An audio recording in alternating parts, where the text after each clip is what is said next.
কিয়ামত পর্যন্ত সে নামাজ পড়তে পারবে, আল্লাহ পর্যন্ত পৌঁছাবে না। তার কারণ হলো উপর দিয়ে নাভির তুমি পোশাক রাখবা নাভির উপরে, নিচের দিক দিয়ে রাখবা টাকনোর উপরে, কোনটাই তুমি করলে না, তোমার নামাজের জন্য এই পোশাকটা গ্রহণযোগ্য নয়। জোরে জোরে বলেন না নাউজুবিল্লাহ। আপনারা কি আমার কথা বুঝতে পেরেছেন? আমার কথা বন্ধু, এই জন্য আমি আপনাদেরকে বলে যাই, কত অন্যায় কত অপরাধ আমরা প্রতিদিন করি। আমি আপনাদেরকে বলি, এখন কিন্তু মসজিদগুলো অত্যন্ত চমৎকার, মুসল্লি কিন্তু একেবারেই দেখতে দুর্বল, আছে না নাই? ওই যে হাদিস শরীফটা বলেছি বন্ধু, আমার নবীজি যখন ফেরেশতাদের সাথে সফরে বের হলো, আমার নবীজি প্র্যাকটিক্যালি দেখতে পাইলেন, খেয়াল করেন, একটা মানুষকে আরেকটা মানুষ বারবার বন্ধু পাথর মারতেছে। পাথর মারলে মাথাটা ভেঙে যায় কিনা? পাথর বারবার খালি পাথর মারতেছে আর মাথাটা ভেঙে ঝরে যাচ্ছে। ওই ব্যক্তি পাথরগুলো আবার খুঁজে খুঁজে যখন একত্রিত করে আসছে, একত্রিত করে আসার পরে চাইয়া দেখে আবার মাথাটা পরিপূর্ণ হয়ে গেছে। এমনি করে করে একবার মাথা ভাঙছে, আবার মাথাটা পরিপূর্ণ হয়ে যাচ্ছে।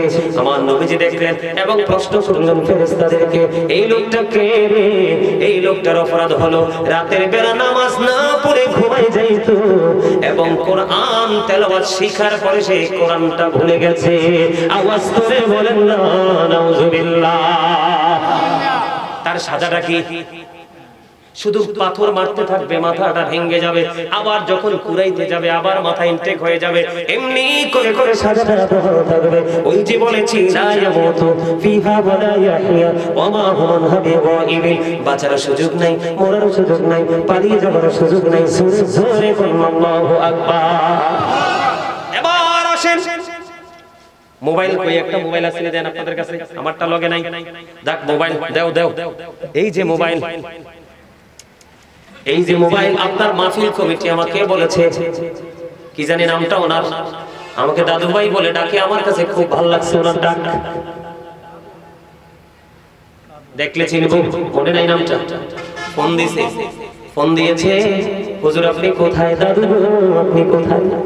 আমি বললাম ব্রাহ্মণবাড়িয়া বিশ্ব রোডের একটু এদিকে চেপে পড়ে আছি। আমি কিন্তু চাইলে বলতে পারতাম ওনাকে সান্ত্বনা দেওয়ার জন্য বিশ্ব রোড ক্রস করতেছি, বলতে পারতাম না, কিন্তু আমি হয়তো বলিনি। আপনার আমার মাঝে আছে বন্ধু শাহবাজপুর, কয় আছে চান্দুরা, আছে না নাই? আছে সে চান্দুরা, কয় আমি আছি ওই বিশ্ব রোডে, এমন আছে না নাই? আমি ওয়াজ যেটা করিনি সেটা কিন্তু ইউটিউবাররা হেডলাইন দিয়ে ছাড়ে কি ছাড়ে না? কথা বলেন না কেন? হাদিস শরীফের মূল যে মিনিংটা হলো মিথ্যা। কি? আল্লাহর হাবিব এই দৃশ্যটা দেখার পরে সামনের দিকে অগ্রসর হওয়ার পরে আমার দিকে তাকান, আল্লাহর হাবিব দেখতে পাইলেন একটা লোক এমনি করে বন্ধু একটা আসনের মধ্যে চিত হয়ে পড়ে আছে। তার লোহা রাস্তা দিয়ে বন্ধু তার চেহারাটা কি করে ফেলেছে, ছুলে ফেলতেছে, এই থেকে এই পর্যন্ত চামড়াটা লোহার একটা চিরুনি দিয়ে এইভাবে খালাচ্ছে। একদিক দিয়ে চামড়া তুলতেছে, আরেক দিক দিয়ে জোড়া লাগতেছে, একদিক দিয়ে লাগতেছে, আরেক দিক দিয়ে জোড়া লাগতেছে। জীবিত মানুষের চামড়া তুললে আরাম লাগবে নাকি কষ্ট লাগবে? কষ্ট, এত কষ্ট রে, কেমন কষ্ট দেখেন। এই দিক দিয়ে চামড়া ছিঁড়ে ওই দিক দিয়ে জোড়া লাগে, এমনি করে করে তার সাজাটা কন্টিনিউ চলতেছে। আল্লাহর হাবিব দেখে প্রশ্ন করলেন, এই লোকটা কে? আমার নবীকে ফেরেশতারা জানিয়ে দিল, এই লোকটা হলো পৃথিবীর মিথ্যাবাদী। সকাল যখন হতো, সকাল হওয়ার পরে ঘুম থেকে ওঠার পরে এমন ভাবে মিথ্যাচার করতো যেটা এই দুনিয়া থেকে, বাংলাদেশ থেকে পৃথিবীর বহির্বিশ্বে চলে যায়। যেমন বলেন সংবাদ পাঠক, সংবাদ পাঠিকা, ইউটিউবাররা ম্যাক্সিমাম আসরা নাই ইনকামের জন্য ধান্দা করে মিথ্যা হেডলাইন, মিথ্যা থাম্বনেল দেয় কি দেয় না? আপনার বাড়ি ঘরের মধ্যে মিথ্যা কথা দিয়ে ঝগড়া লাগায় কি যা লাগায় না? সমাজের মধ্যে, জাতির মধ্যে ঝগড়া হয় কি হয় না? আল্লাহ কোরআনে বলেছেন, ফিতনাতু আশাদ্দু মিনাল কাতল। সমাজের মধ্যে, জাতির মধ্যে বন্ধু কলহ সৃষ্টি করা হত্যার চাইতে বড় জঘন্য অপরাধ। ওই মিথ্যাবাদীর জন্য সাজা, ও বন্ধু চামড়া তোরা হচ্ছে জোড়া লাগতেছে, এইভাবে চলতে থাকবে আর চিৎকার করতে থাকবে। জোরে জোরে বলেন নাউজুবিল্লাহ। এখন বাংলার জমিনে বন্ধু মানুষ জিনা কি করে কি করে না? বলৎকার করে কি করে না? আরো জোরে বলেন, করে কি করে না? আছে না নাই? আপনারা জানেন কিনা জানি না, এই জিনায় বলৎকার ছিল বন্ধু লূত আলাইহিস সালামের জামানার কাজ। আখির নবী আল্লাহর প্রিয় হাবিব হাবিবুল্লাহর জামানায় বলৎকার বা জিনা এটা কখনোই কাম্য নয়, আছে না নাই? ওই যে হাদিসটা আমি আপনাদেরকে বলতেছিলাম, ওই হাদিসের আরেকটা পার্ট হলো নবীজি যখন সামনের দিকে হাঁটতে লাগলেন, নবীজি দেখতে পাইলেন ও বন্ধু আগুনের একটা চুলা, চুলার মধ্যে উলঙ্গ নারী পুরুষ ওদেরকে আগুনের মধ্যে জ্বলতেছে। এই অবস্থা দেখে আমার নবী সঙ্গীদেরকে প্রশ্ন করলো, এই যে আগুনের চুলা এটার মধ্যে নারী পুরুষ দেখা যায়, এরা কারা গো? এবার ফেরেশতারা ডেকে ডেকে বলল, নবী গো, ও প্রাণের নবী, এরা হলো দুনিয়ার জিনা ব্যভিচার করনে ওয়ালা, বলৎকার করনে ওয়ালা। জোরে জোরে বলেন না নাউযুবিল্লাহ। বাসা আসেনি, মরা আসেনি, মরা কি আছে? আর মরতে পারবেন? পালাতে পারবেন? আল্লাহ ধরবে সরতে পারবেন? হিসাব নেবে এড়িয়ে যেতে পারবেন? পারবেন না, পারবেন না। এমনি করে করে আমাদের পাপের বন্ধু শেষ নাই। এত পাপের কথা বলতে গেলে আরো সময় শেষ হয়ে যাবে। বন্ধুরে আমার, আমি আপনাদেরকে প্রাণ খুলে বলতে চাই, এমনি করে করে অন্যায় আমরা করি কি করি না? কথা কয় না? অপরাধ আমরা করি কি করি না? আপনাদেরকে আমি আজকে বলে যাই বন্ধু, আল্লামা ইবনে কাসির রাদিয়াল্লাহু তাআলা আনহু হাসান ইবনে জাকওয়ান রাদিয়াল্লাহু তাআলা আনহু থেকে বর্ণনা করেছে। তিনি বলেছেন, জিনা ব্যভিচার থেকে বাঁচতে হলে আপনাদেরকে দুটো টেকনিক অবলম্বন করতে হবে। কি করতে হবে? কথা বলেন না কেন? টেকনিক অবলম্বন করতে হবে। তিনি বলেছেন, ওই যে আল্লামা ইবনে কাসির রাহমাতুল্লাহি আলাইহি হাসান ইবনে জাকওয়ান থেকে তিনি বলেছেন বন্ধু, তিনি বলে দিয়েছেন, তোমরা বড় লোকের ছেলে মেয়েদের সাথে ওঠা বসা করিও না। বড় লোকের অনেক বেশি দৌলত যার আছে, ওই তাদের সন্তানদের সাথে তোমরা ওঠা বসা করিও না। এরা হলো অবিবাহিত যুবতী নারীদের মতো, এরা হলো সমাজের জন্য, জাতির জন্য ফিতনা। তবে সব বড় লোকের সন্তান অমানুষ হয় না, তবে ম্যাক্সিমামই হয় অমানুষ। আমার কথা কয় না, এটা কিতাবের কথা, তো এটা আমার কথা না। তো আমি যদি আপনাদেরকে একটু সুন্দর করে বলি, the man is poor but honest, লোকটা গরিব কিন্তু সৎ, এটা ভালো নাকি the man is rich but characterless, লোকটা ধনী কিন্তু চরিত্রহীন, কোনটা ভালো? এটা কথা কয় না, বুঝেন না আমার কথা? আমাদের যারা ইংলিশ যারা দার্শনিক ছিলেন, লেকচারার ছিলেন, ওদের বক্তব্য, পুরনো বক্তব্য, ওরা বলেছে the rich are not always happy, ধনীরা সব সময় সুখী নয়। The poor are born to suffer, গরিবরা জন্মগ্রহণ করেছে দুঃখ ভোগের জন্য, কিন্তু দুঃখ ভোগের জন্য তারা পৃথিবীতেই দুঃখটা শেষ। তারা ইন্তেকাল করার পরে গরিবরা জান্নাতে বসবাস করা 500 বছর পার হয়ে যাবে, গরিবরা এখনো, ধনীরা এখনো হিসাব দেওয়ার মধ্যেই দাঁড়াই থাকবে সিরিয়ালে। আর কত ভয়ঙ্কর ব্যাপার, গরিবদের আত্মা তাজা, ধনীদের দেহ তাজা। আরে কথা কয় না? গরিবদের কি মন তাজা। আল্লাহ রাসূল বলেছেন, গিনা গিনা নফস, প্রকৃত ধনী হলো আত্মার ধনী। গরিবদের আত্মাই সবচেয়ে বেশি ধনী, আর ধনীদের আত্মা সবচেয়ে বেশি গরিব।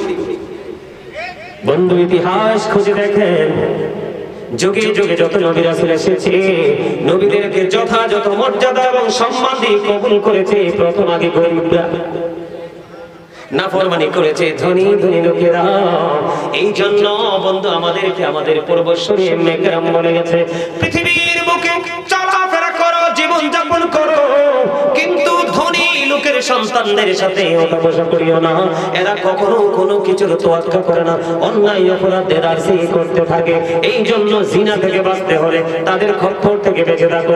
গরিব এবং মধ্যবিত্ত মানুষের কিছু না থাকলেও ইজ্জত আছে, তারা কুরবানি দিতে রাজি রে, ইজ্জত খুয়াইতে তারা কখনোই রাজি না, ঠিক কিনা বলে?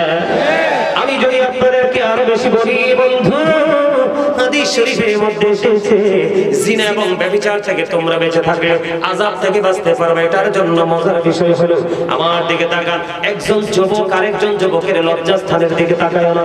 আমার নবীজি বলে দিয়েছেন, একজন যুবক আরেকজন যুবকের লজ্জাস্থানের দিকে তাকায় না, একজন যুবতী আরেকজন যুবতীর লজ্জাস্থানের দিকে তাকায় না, একটা যুবক আরেকটা যুবকের সাথে একই কাঁথার নিচে ঘুমায় না।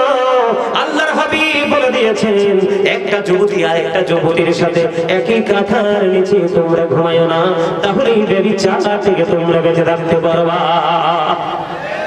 কথা কি বুঝে আসে? এই জন্য বলেছি বন্ধু, এই কর্মটা এত বেশি খারাপ, এটার জন্য তোমার ঠিকানা হলো জাহান্নাম, এটাকে তোমাকে জাহান্নামে নিয়ে যাবে, নবীজি সেটা বলে দিয়েছে। এখন এই জায়গাগুলো থেকে আমরা বাঁচতে চাই কি চাই না? আরো জোরে বলেন, চাই কি চাই না? আপনি যদি বাঁচতে চান, ওই যে আমি শুরুতে দুটো সেন্টেন্স, দুটো কালেমা, দুটো বাক্য সেন্টেন্স ইউজ করেছিলাম, মনে আছে কিনা? একটা হলো ডক্টর আহমদ পেয়ারা বাগদাদি ফিরসেবলার, আর একটা হলো আমেরিকার গবেষক মাইকেল এইচ হার্ট। কথা বলেন, মনে আছে আপনাদের? ওনারা বক্তব্য দিয়েছে, দুজনের বক্তব্য সেম টু সেম, আর আমার নবীকে সবচেয়ে মর্যাদার অধিকারী হিসেবে আখ্যায়িত করেছে। সুবহানাল্লাহ। আল্লাহ রাব্বুল আলামিন বলতেছে, Allah of the first pillar is the lord of world, Allah of the first pillar is the lord of world, রব্বুল আলামিন মুহাম্মদ রাসূলুল্লাহ সাল্লাল্লাহু আলাইহি ওয়াসাল্লাম is the blessing for the world, রাহমাতাল লিল। আর জোরে বলেন না সুবহানাল্লাহ। বুঝে আসে? একটা হলো রব্বুল আলামিন, আর একটা হলো রাহমাতাল লিল। এখানে মর্যাদা আছে না নাই? এখন যদি আপনি মর্যাদা পেতে চান, দিতে চান, তাহলে কি মুখে দিবেন না মুখ এবং অন্তর দুটো মিলাই দিবেন? মিলাই দিলে আপনার জন্য নিয়ামত বরাদ্দ। কি এই যে আমি কিছু ছোট্ট ছোট্ট করে কিছু পাপের কথা বললাম, কি বললাম? ছোট্ট ছোট্ট করে কিছু পাপের কথা আমি আপনাদেরকে বলে দিলাম। এই পাপগুলো থেকে আর অন্যান্য যারা পাপ আছে, যত পাপ আছে, এগুলো থেকে বাঁচতে হলে আপনাকে আমাকে কাজ করতে হবে। কি কাজ আমি বলবো? বন্ধু, আপনাকে আমাকে কাজ করতে হবে। কেমন? ধরেন, আল্লাহর হাবিবকে একজন ওই ব্যক্তি এসে প্রশ্ন করলেন, ইয়া রাসূলুল্লাহ, ইয়া হাবিবাল্লাহ, নবী গো, কিয়ামত কখন হবে? আমার নবীজি বললেন, কিয়ামতের জন্য তুমি কি প্রস্তুতি নিয়েছো? ইয়া রাসূলুল্লাহ, ইয়া হাবিবাল্লাহ, আমি কিয়ামতের জন্য কোনো প্রস্তুতি নিতে পারিনি, তবে আল্লাহ এবং আল্লাহর হাবিবকে আমি ভালোবাসি গো। আল্লাহর হাবিব একটা মুহূর্ত দেরি করলো না। আল্লাহর হাবিব একটা ডাক দিয়ে বলল যে, তুমি যাকে ভালোবাসো তার সাথে তুমি থাকবা। সুবহানাল্লাহ। আরে ভালো, এই চেয়ারটা খালি, এখানে একজন মুরব্বি বসেন, আসেন। আমার কথা কি মজা লাগছে? সব এতক্ষণ আপনাদেরকে মুক্তাসার করে করে ছোট ছোট করে একটু জাহান্নাম সম্পর্কে एग्जांपल দিলাম। এখন আপনাদেরকে বাঁচাইতে হবে। আমাকে বাঁচার জন্য রাস্তা হলো মদিনার কামলেওয়ালার প্রেম। সুবহানাল্লাহ। নবীকে চান কি জান্নাত? ওগো নবীজি, কেমন করে বলো তোমায় দেখি, ওগো নবীজি, কেমন করে বলো তোমায় দেখি, আছো তুমি ওই মদিনায়, আছো তুমি ওই মদিনায়, সঙ্গে নিয়ে দুই প্রেমিক সাথী, কেমন করে বলো তোমায় দেখি। বলেন ওগো নবীজি, কেমন করে বলো তোমায় দেখি, দেখার আশা আমার মনে পুষে রেখেছি যতন করে। বলেন দেখার আশা পুষে রেখেছি আপন করে, পাই যদি গো নবী তোমার দিদার, শীতল হবে মোর দুটি আঁখি, কেমন করে বলো তোমায় দেখি। বলেন ওগো নবীজি, কেমন করে বলো তোমায় দেখি। মারহাবা। আপনারা এবার বলেন, আমি যে দুরূদ পড়েছি আপনারা কৃপণতা করছেন কি করছেন না? জিকির যখন করেছি কৃপণতা করছেন কি করছেন না? আমার নবী বলেছেন, বাঁচার রাস্তা হলো পৃথিবীর বুকে আমি নবীকে ভালোবাসিয়া যে যত বেশি দিন পড়বা গো সালাত সালাম দিবা, কাল হাসরের দিন তত বেশি নবীজির কাছে কাছে থাকবা। সুবহানাল্লাহ। আর কোনো ভয় আসেনি, আর কোনো টেনশন আসেনি। আপনাকে আরেকটা মজার খবর দেই, একবারে শর্ট শর্ট করে বন্ধু, আমার সময় শেষ, আমি আলোচনা শেষ করে দিব। বন্ধুরে আমার, শর্ট শর্ট করে বলছি, প্রত্যেকটা জুমার দিনে কিছু যদি আপনি না পারেন, প্রাণের নবীকে ভালোবাসিয়া মাত্র 80 বার আপনি দুরূদ পড়বেন, 80 বছরের সগীরা গুনাহ আমার আল্লাহ মাফ করে দিবে। আরেকটা মজার খবর হলো বন্ধু, হাদিস খানে এসেছে বন্ধু দাইরানি শরীফের মধ্যে, হাদিসের রাবী হলেন হযরত আনাস রাদিয়াল্লাহু তাআলা আনহু। আমার নবীজি বলে দিয়েছেন, পৃথিবীর বুকে কেউ যদি প্রতিদিন যদি নবীকে ভালোবাসিয়া প্রতিদিন যদি 1000 বার যদি দরুদ পড়তে পারো, আমার নবীজি বলে দিয়েছেন সে জান্নাত না দেখা পর্যন্ত মরণ হবে না। বাঁচার রাস্তা নেই, সহজ না বাঁচার রাস্তাটা, একেবারে সহজ না। কথা বলেন সহজ কিনা?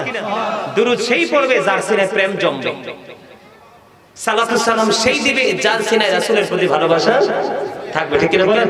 এই জন্য আমার অনেক পুরনো গজল আমি প্রায় সময় এখন গাই না, এটা প্রায় সময় বলি, মন যদি দিতে হয় নবীকে দিও, আহা প্রাণ যদি দিতে হয় তোমার কষ্ট যত না যিনি সইতে পারে না, তোমার কষ্ট যত না যিনি সইতে পারে না, সেই নবীকে ভালোবেসে সেই নবীকে ভালোবেসে দরুদ পড়িও, মন যদি দিতে হয় নবীকে দিও, আহা প্রাণ যদি দিতে হয় নবীকে দিও, সাকারাতের বিছানাতে কি যে যন্ত্রণা, সাত সমুদ্রের পানি দিলে তৃষ্ণা মিটবে না, আহা সাকারাতের বিছানাতে কি যে যন্ত্রণা, সাত সমুদ্রের পানি দিলে তৃষ্ণা মিটবে না, ওই কঠিন বিপদের দিনে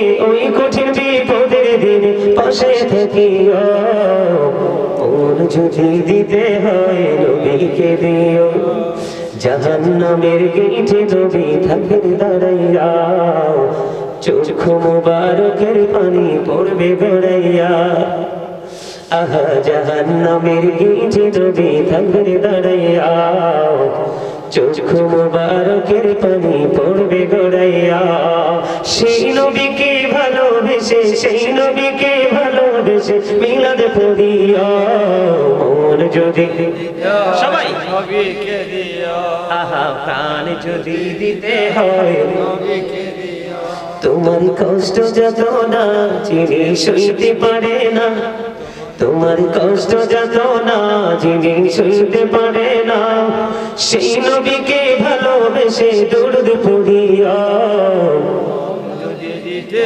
হয় নবীকে দিও, জোরে জোরে করুন মারহাবা, আরো জোরে বলেন মারহাবা, আরো জোরে। বন্ধু আমার আর একটু আলোচনা আছে, করে শেষ করে দিই, হুজুর আবার চলে আসবে, না হয় মনের মধ্যে আফসোস থাকবে। আজকের জন্য যে বিষয়টা মোস্ট ইম্পর্টেন্ট ছিল ওটার কাছে আমি যাইতে পারিনি। আমি যখন জিকির করেছি আপনারা উদাসীন ছিলেন, জিকির ভালোভাবে করেননি, এই কারণে আমি জিকির ছেড়ে দিয়েছি। আমি আপনাদেরকে বলি, আল্লাহ রাব্বুল আলামিন বলেছে, বান্দারে ও বান্দা বাঁচতে যদি চাও তাহলে একটা কাজ করো, সেই কাজটা কি? আল্লাহ বলেছেন ফাযকুরুনি আযকুরকুম, আল্লাহ বলেছেন remember me then I will remember you, Allah বলেছেন remember me then I will remember you, তোমরা আমাকে স্মরণ করো আমি তোমাদেরকে স্মরণ করব। সুবহানাল্লাহ। হুজুর স্মরণটা কেমন করে করব? স্মরণ হলো বাংলা, আরবি হলো জিকির, ইংলিশ এটাকে বলা হয় রিমেম্বার। এখন আমি সেই রিমেম্বারিং কিভাবে করব বন্ধু, আমি কিভাবে স্মরণ করব, এটার জন্য শিক্ষার অত্যন্ত চমৎকার আল্লাহ কোরআনে দিয়েছে। ফাযকুরুল্লাহ কিয়ামান, দাঁড়িয়ে দাঁড়িয়ে জিকির করো, ও কুউদান, বসে বসে জিকির করো, ওয়া আলা যুনুবিকুম, শুয়ে শুয়ে জিকির করো, তারপরে জিকিরটা বন্ধ করো না। আল্লাহর বলেছেন, ইয়া আইয়ুহাল্লাযীনা আমানু যকুরুল্লাহা যিকরান কাসীরা ওয়া সাব্বিহুহু বুকরাতাও ওয়া আসীলা। আল্লাহ বলেছেন, ইমানদারেরা তোমরা বেশি বেশি করে জিকির করো, সকাল থেকে সন্ধ্যা আল্লাহর পবিত্রতা ঘোষণা করো, জোরে জোরে সুবহানাল্লাহ, আর জোরে বলেন না সুবহানাল্লাহ। এখন আপনাদের মধ্যে প্রশ্ন আসতে পারে, বলে হুজুর জিকিরটা কি? জিকির কত প্রকার, কি কি? সুবহানাল্লাহ বল আল্লাহর জিকির, আলহামদুলিল্লাহ বল আল্লাহর জিকির, লা ইলাহা ইল্লাল্লাহ বল আল্লাহর জিকির, আলহামদুলিল্লাহ বল আল্লাহর জিকির, আল্লাহু আকবার বল আল্লাহর জিকির। কাউকে ভালো কাজের জন্য ডাকা, এটাও জিকির, কাউকে মন্দ কাজ করতে বারণ করা, সেটাও জিকির, নামাজে দাঁড়িয়েছেন সেটাও জিকির। নামাজ হলো জিকিরের জলসা, কারণ এটা দাঁড়িয়ে এবং বসে একই জায়গায় জায়গায় সম্পূর্ণ করা হয়। এই জন্য এটা হলো জিকিরের জলসা। হজে গেছেন সেটাও জিকির, ওটা হলো জিকিরের জুলুস, কারণ বিভিন্ন জায়গা পরিদর্শন করে জিকির করেছেন, এই জন্য সেটা হলো জিকির। এখন আমি আপনাদেরকে বলে জিকিরটা কেমন করে করতে হবে। আল্লাহর হাবিব সরকারে মদিনা তিনি বলে দিয়েছেন, তোমরা জিকির করার সময় এমন ভাবে জিকির করো মানুষ দেখলেই যেন তোমাদেরকে পাগল বলে। সুবহানাল্লাহ, জোরে জোরে বলুন না সুবহানাল্লাহ, আর জোরে বলুন না সুবহানাল্লাহ। বন্ধুরা আমার, আল্লাহর হাবিব বলেছেন, এই যে আপনারা আমার দিকে খেয়াল করেছেন কিনা জানি না, এটা আপনাদের জন্য হলো একটা উপমা বাবা এক্সাম্পল। বন্ধুরা আমার, আমি যখন কথা বলতেছিলাম মুখ থেকে থুতু আসছে, আমি বুঝতে পেরেছি আমি টিস্যুটা নিয়ে এটা কি করে দিয়েছি, মুছে দিয়েছি বা ক্লিন করে দিয়েছি, ঠিক কিনা বলেন। এখন আমি এটাকে ফেলে দিলাম আর একটা ইনটেক নিলাম, ঠিক কিনা বলেন। এটা আপনাদের জন্য প্র্যাকটিক্যালি একটা এক্সাম্পল। বন্ধু, প্রেম কেমন করে করতে হয় শিখো। আমার রাসূল বলে দিয়েছে, প্রত্যেকটা জিনিসকে ক্লিয়ার করতে হলে, ক্লিন করতে হলে যেমনি আল্লাহ একটা উপকরণ তৈরি করে রেখেছে, ঠিক তেমনি ভাবে মানুষের মনের গড়ের ময়লা দূর করার জন্য মেডিসিন হিসাবে আল্লাহ জিকিরকে আখ্যায়িত করেছে। সুবহানাল্লাহ। আমি যদি সায়েন্টিফিক থেকে যদি বলি বন্ধু, গবেষণা থেকে যদি বলি, জিকা ইজ দা হার্ট মেডিসিন, জিকির হলো হার্টের ঔষধ। সুবহানাল্লাহ। আপনি যত বেশি জিকির করবেন আপনার হার্ট বন্ধু তত বেশি স্ট্রং থাকবে। জোরে জোরে বলেন না সুবহানাল্লাহ, আর জোরে বলেন না সুবহানাল্লাহ। এখন পাগলের মতো একটু জিকির আমার সাথে করবেন কিনা? সুবহানাল্লাহ ওয়ালহামদুলিল্লাহ লা ইলাহা ইল্লাল্লাহ, সুবহানাল্লাহ ওয়ালহামদুলিল্লাহ লা ইলাহা ইল্লাল্লাহ, লা ইলাহা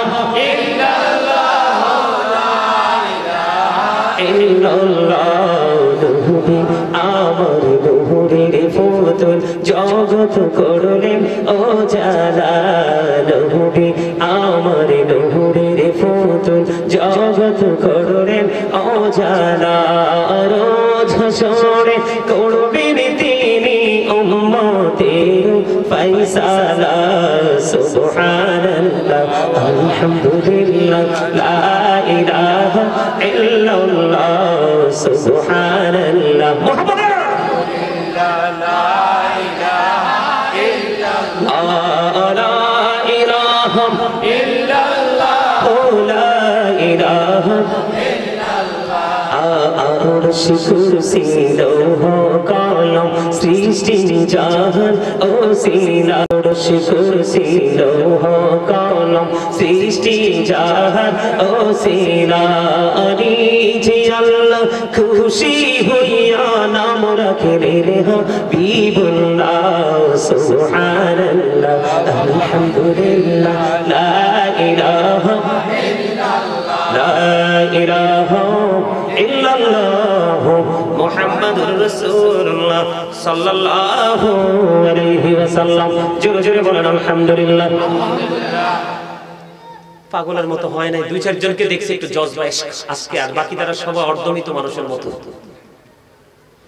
কি করবেন? আমার এই জিকির শোনার জন্য মানুষ যে কত পাগল কল্পনা করতে পারবে না। অনলাইন ঢুকে দেখবেন মিলিয়ন বিলিয়ন ভিউজ এই শুধু জিকিরের জন্য। আলহামদুলিল্লাহ টাও ভালো করতে পারে না। All praise is to Allah, সমস্ত প্রশংসা Allah. Love for Allah and hate for Allah, ভালোবাসাও আল্লাহর জন্য, ঘৃণাও কথা বলেন না কেন? কোনটা হৃদয় রাখছে?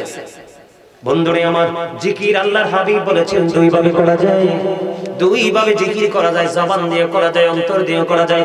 আল্লাহর হাবিব তিনি জানিয়ে দিয়েছেন জবান এবং অন্তর দুটো মিলে যে জিকির করা হয় ওটাই হলো সবচেয়ে উত্তম জিকির, all the best।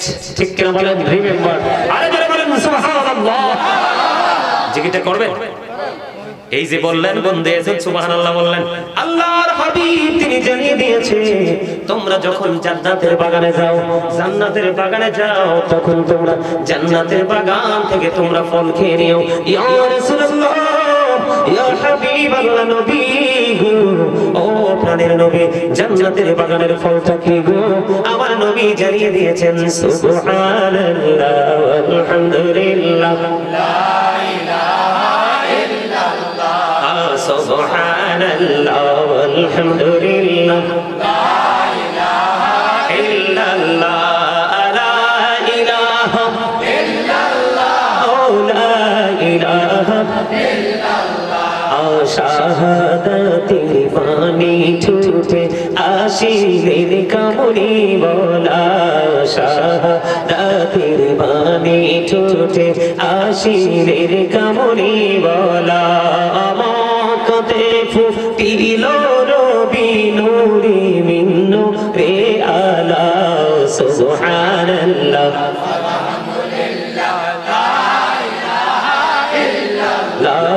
সুবহানাল্লাহ আলহামদুলিল্লাহ লা ইলাহা ইল্লাল্লাহ লা ইলাহা ইল্লাল্লাহ লা ইলাহা ইল্লাল্লাহ লা ইলাহা ইল্লাল্লাহ মুহাম্মাদুর রাসূলুল্লাহ সাল্লাল্লাহু আলাইহি ওয়াসাল্লাম। আপনারা 5% থেকে আপনারা 50% এ চলে গেছেন। আলহামদুলিল্লাহ বলেন আলহামদুলিল্লাহ। আর জোরে 45% আপনাদের কি হয়েছে? উন্নতি হয়েছে। আলহামদুলিল্লাহ বলেন আর জোরে আলহামদুলিল্লাহ। এইভাবে জিকির করবেন, হৃদয়ে প্রশান্তি আসবে, শারীরিক ক্লান্তি দূর হয়ে যাবে। আল্লাহ রাব্বুল আলামিন আপনার কাছে চলে আসবে। বন্ধু আমার দিকে তাকান। আজকে আপনারা ছোট্ট একটা জলসায় বসে আলোচনা শুনছেন।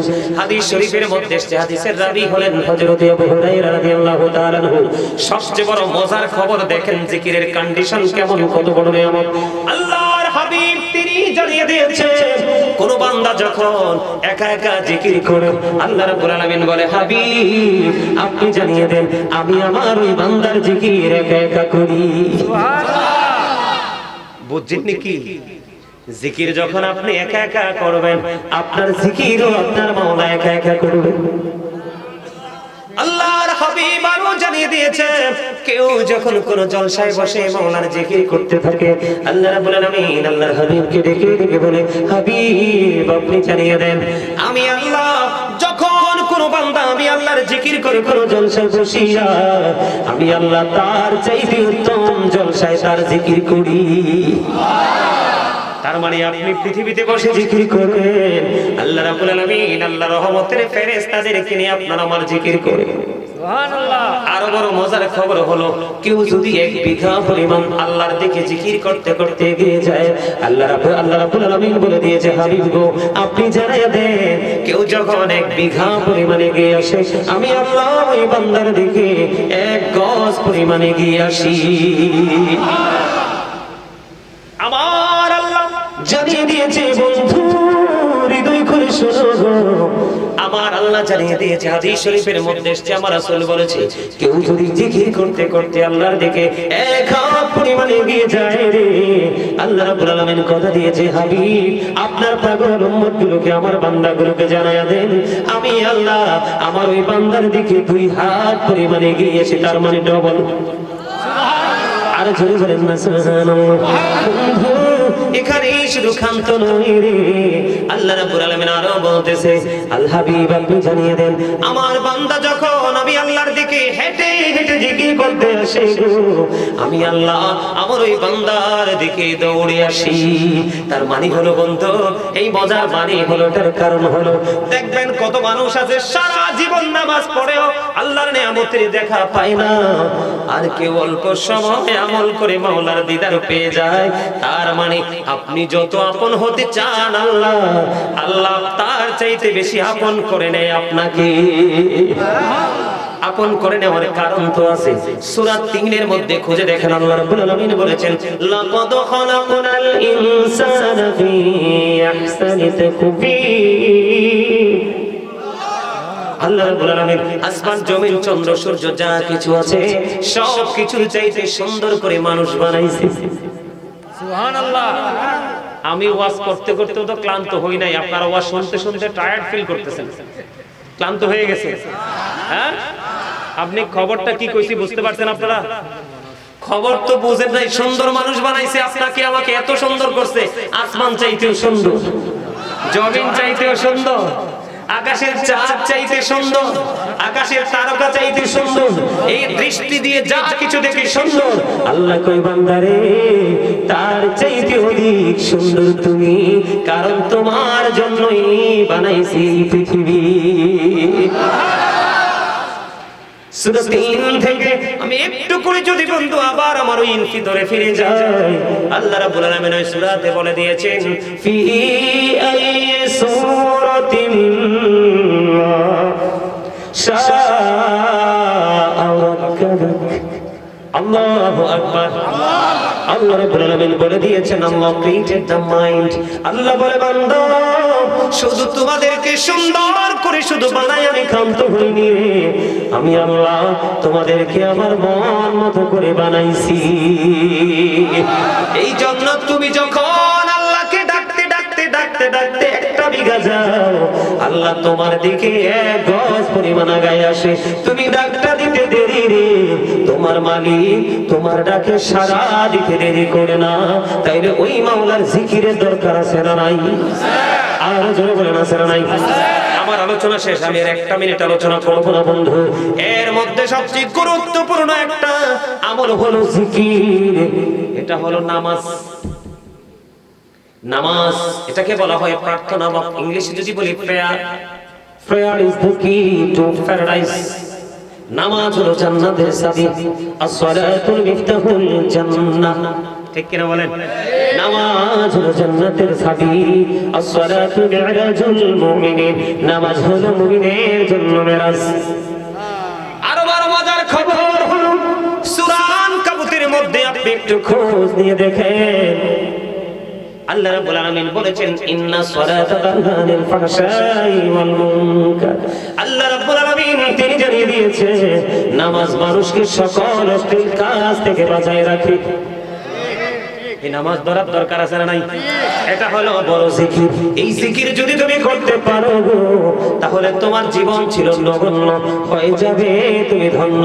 কারণ নবীজি তোমাকে ধন্য হওয়ার রাস্তা দেখিয়েছে। ঠিক কিনা বলেন? এই জন্য আমি একটা গজল লিখেছি, মোরা ধন্য হয়েছি গো ধন্য শুধু নূর নবীজির জন্য। মোরা ধন্য হয়েছি গো ধন্য শুধু প্রাণের নবীজির জন্য। এই জীবনের যত গুনাহ ক্ষমা করে দাও তুমি, রহমত দিয়ে শ্যামল করে দাও মনের মরুভূমি। ফুলে ফুলে ভরে দিয়ে, ফুলে ফুলে ভরে দিয়ে আমায় করো পরিপূর্ণ। মোরা ধন্য হয়েছে ধন্য শুধু নূর নবীজির জন্য। জোরে জোরে বলেন মারহাবা। বন্ধু শুধু তাই নয়, আমার দিকে তাকান, এখন কিন্তু এটা শীতের দিন। শীতের দিনে গাছের পাতা ঝরে কি ঝরে না বন্ধু? বড় মজার খবর, সর্বশেষ আলোচনা বন্ধু। আল্লাহর হাবিব একদিন শীতের দিনে বের হলো, গাছের পাতাগুলো ঝরে ঝরে পড়তে শুরু করলো। আমার নবী গাছের ডালগুলো ধরলো, ডাক দিল আবু জরকে। আবু জর উত্তর দিলেন লাব্বাইকা ইয়া রাসূলুল্লাহ। আমার নবীজি যখন ডাক দিলেন, আবু জর একটা ডাক দিয়ে বললেন লাব্বাইকা ইয়া রাসূলুল্লাহ আমি হাজির। এবার আমার নবীজি বললেন রে আবু জর, তুমি ওই গাছের পাতার দিকে তাকায় দেখো, গাছের দিকে তাকায় দেখো, শীতের কারণে শুষ্ক হয়ে গাছের পাতাগুলো কেমনি ঝরে ঝরে পড়ে। ঠিক আল্লাহর বান্দাগুলো নামাজের মাধ্যমে যখন আল্লাহর কদমে সিজদা দিবে, তার ওই শীতের দিনে গাছের পাতার তার জীবনের গুনাহগুলো ঝরে পড়ে যাবে। জোরে তাকবীর, আল্লাহু আকবার, নারে রিসালাত ইয়া রাসূলুল্লাহ, নারে গাউসিয়াম ইয়া রাসূলুল্লাহ, আহলে সুন্নাত ওয়াল জামাত জিন্দাবাদ জিন্দাবাদ, আহলে সুন্নাত ওয়াল জামাত জিন্দাবাদ জিন্দাবাদ, প্রধানমন্ত্রীর আগমন শুভেচ্ছার স্বাগত, প্রধানমন্ত্রীর আগমন শুভেচ্ছার স্বাগত, রুহুল আমিন সিদ্দিকী সাহেবের আগমন শুভেচ্ছার স্বাগত, রামপুরের পক্ষ থেকে লাল গোলাপ শুভেচ্ছা, মাহবুব কমিটির পক্ষ থেকে লাল গোলাপ শুভেচ্ছা, নারে তাকবীর।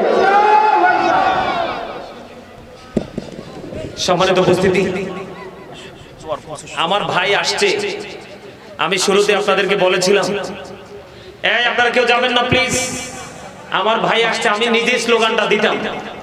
আপনারা কি আমার হাদিস শরীফের শেষ অংশটা বুঝতে পারছেন? বুঝতে পারছেন? ওরে কি উনি যে স্লোগানটা দিছে আমার জিজ্ঞেস করছে, উনি জিজ্ঞেস করেন উনি কি স্লোগানের জন্য আসছে, জিজ্ঞেস করেন ওনাকে। আমি আপনাদেরকে কি বলতে চাইছি, সর্বশেষ আলোচনা, মাত্র যতটুকু সময় লাগে কথাটা বলতে আমার দিকে তাকান। আল্লাহর হাবিব শীতের দিনে যখন বের হলো, গাছের পাতাগুলো বিরামহীন ভাবে ঝরে ঝরে পড়লো। নবীজি গাছের ডাল ধরলেন, ধরে আবু জরকে ডাক দিলেন। আবু জর উত্তর দিলেন, লাব্বাইকা ইয়া রাসূলুল্লাহ। তিনি বললেন, নবী গো আমি হাজির। নবীজি ডাক দিয়ে বললেন, ওই গাছের পাতাগুলো যেমনি শীতের কারণে শুষ্ক হয়ে ঝরে ঝরে পড়ে, আল্লাহর প্রিয় বান্দা যখন আল্লাহ রাব্বুল আলামিনকে ভালোবাসিয়া নামাজ নামক জিকিরের মাধ্যমে যখন আল্লাহর কুদরতি কদমে যখন কপালটা লাগায়া দেবে, আল্লাহ রাব্বুল আলামিন ওই গাছের পাতা যেমনি বিরামহীন ভাবে ঝরে পড়ে, আল্লাহর হাবিব তিনি বলে দিয়েছে, আল্লাহর হাবিব তিনি জানিয়ে দিয়েছে, তেমনি ভাবে নামাজি আমলনামা থেকে গুনাহগুলো ঝরে পরিষ্কার হয়ে যাবে। সম্মানিত উপস্থিতি, অনেক লম্বা সময় আলোচনা করেছি। আমার আলোচনা যদি কেউ কষ্ট পেয়ে থাকেন, আল্লাহর রাস্তায় ক্ষমা করে দিবেন। যদি ভালো লেগে থাকে, কথাগুলোর উপর ভিত্তি করে আমল করার চেষ্টা করবেন। আল্লাহ আমাদের সবাইকে ঈমান ইসলামী জিন্দেগি দান করুন, সকলে বলুন আমিন। এই বলে আমি আমার সংক্ষিপ্ত আলোচনা শেষ করেছি। ওয়াকিরি দাওয়ানা আলহামদুলিল্লাহি রাব্বিল আলামিন।